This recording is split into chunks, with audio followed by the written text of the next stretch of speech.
From the National Press Club in Washington, D.C.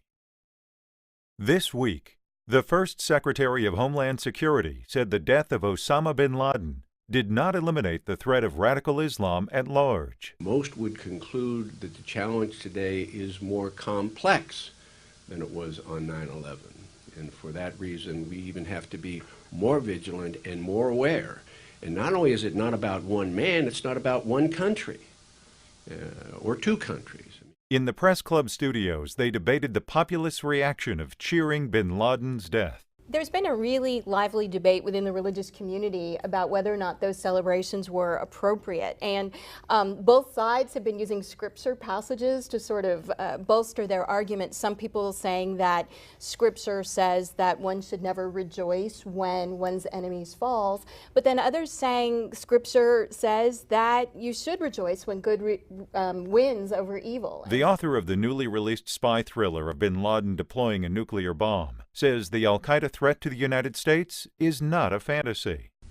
Far from ending al-Qaeda, bin Laden's death leaves behind a network of terrorists, his most brilliant achievement, who will be bent on revenge and will use his quote-unquote martyrdom to recruit new adherents. Speaking to the Republican National Lawyers Association, Rudy Giuliani criticized America's foreign policy. The confusion that this administration has shown over the last 4 or 5 months about Egypt and about Libya comes about because they don't have a clear vision like Ronald Reagan had of what they want to achieve and why they want to achieve it. The National Press Club hosted World Press Freedom Day in the commitment to protect and promote freedom of expression and freedom of the press.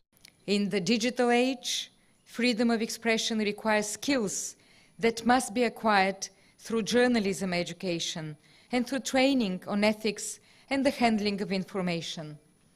Digital literacy is vital.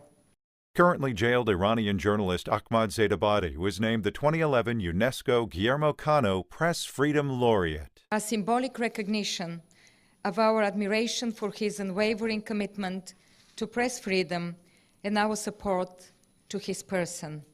The Atlanta mayor says both political parties are responsible for job creation, as he argued for federal transportation assistance to urban areas. There is never a better time right now than to invest in infrastructure.